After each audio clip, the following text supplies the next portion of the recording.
menyampaikan pesan Pak Thomas Lembong pada seluruh masyarakat atas supportnya. Beliau mengucapkan terima kasih banyak.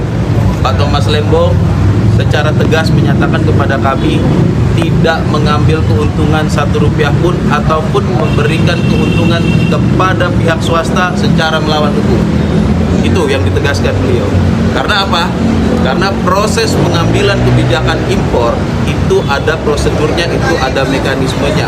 Dan seluruh surat menyurat antara Kementerian Perdagangan dan Kementerian BUMN serta PT PPI itu diketahui oleh kementerian-kementerian lain terkait, termasuk Kementerian Keuangan. Apabila ada kerugian negara, kenapa setelah 9 tahun? Padahal surat itu diterima 9 tahun yang lalu ketika korespondensi itu dilakukan. Dan yang kedua, bahwa kebijakan impor itu untuk menangani dua hal. Satu, kekurangan stok. Dua, naiknya harga. Tidak bisa hanya bicara bahwasanya pada saat rapat koordinasi stok kita surplus. Kalau stok kita surplus tapi harga masih naik, nah ini juga harus diatasi dengan impor. Tapi nanti wilayah itu akan dijelaskan oleh ahli. Nanti kita dalam persidangan ini akan mengajukan ahli juga. Tentu itu akan menjadi kompetensi mereka. Yang terakhir, yang paling penting adalah apakah kebijakan Pak Tom Lembong selaku Menteri Perdagangan diambil secara pribadi? Tentu tidak.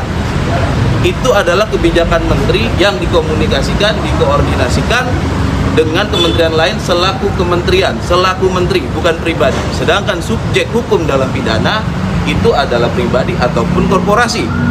Jadi, kalau kebijakan seorang menteri itu dipidana, siapa yang melakukan pidananya? Karena mekanisme pengambilan keputusan ada prosedur, ada rapatnya. Dalam konsep good corporate, good governance, itu harus tertib administrasi dan tertib organisasi.